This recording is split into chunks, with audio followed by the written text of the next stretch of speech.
We get it. People are busy. But kids ministry and student ministry, it keeps going. So when the volunteers weren't showing up, our pastors, they're team players, they decided they'll jump in. To them, it's personal. So they thought they'd help out. They did their best. It wasn't pretty. These are their stories.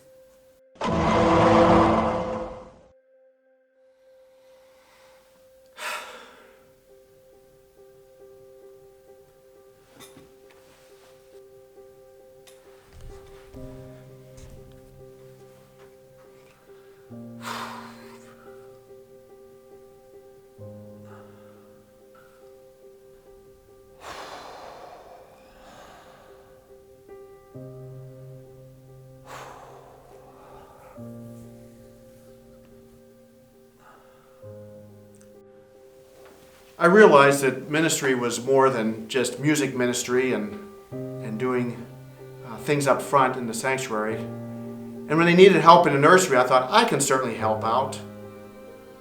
But I didn't realize what I was going to encounter. Smelly diapers, kids out of control. Even going to the older kids, I thought I'd teach them a little bit about some of the Old Testament. Building a wall. But all they wanted to do was destroy the wall. I kept trying. I thought I had a relationship with kids. I have grandkids. I have 6 grandkids. But never did I encounter anything like this. So I thought, I'll try to be hip. They said, do you floss? I said, of course I do. And I showed them, and they just laughed. My feelings were hurt, but I thought, I can play with this. What do you mean by floss? So they showed me this crazy thing that I couldn't quite get it. Then I showed them some real moves. Again, all I got was humiliated. They laughed, and I left. Not everybody can do children's ministry, obviously. I don't get it. Like, I have kids at home.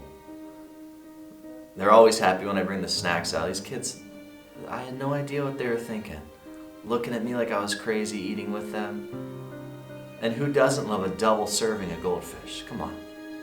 The preaching, that's what I really don't get. I preach almost every Sunday. I go down there with these kids. It's like they weren't even picking up the truth I was speaking. It wasn't getting into their little skulls. So I figured I'd go and try some of my dance moves out with the older kids, lead some worship there. I had seen the dance moves that the old rally time leaders had, and I knew mine were far better. Apparently they weren't appropriate for children, though. I danced like crazy that day. I was leading, I was singing, and they were just standing there doing nothing. By the end, I was exhausted. I could barely go on. And those kids just sat there like I had done nothing for the last 20 minutes. I don't know what I was thinking. So I thought high school boys, how hard could that be?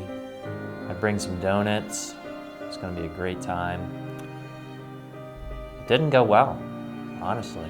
Like, it turned ugly quick.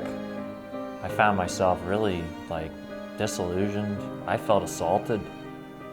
I wasn't sure what to do, but then there was some girls across the room. Like, I'll join that crew. There's lots of smiles there. I mean, how hard could this be? Quickly went sour. I was looking for tissues. I didn't know what else to do. I just started throwing them into the huddle. Next thing you know, I mean, it was just mayhem. What's a guy supposed to do in a situation like this? I didn't have a clue. We need help. So last chance, I heard there was a jumping contest downstairs. Figured I had a shot at that. These early jumps were looking really good, but I was feeling pretty confident. And then, as soon as I took flight, I knew this was a good one. I thought they'd be all impressed. I mean, how could they not? And, might have got a little too excited at times there, but yeah, we just didn't connect. So as you can see, that did not work out so well. And that's because we need you. Without you, we cannot make an impact on the lives of children and students. So we invite you to join in to make it personal in the lives of kids and teenagers this fall. Because when we make it personal, lives are changed forever. So join us this fall as we make it personal.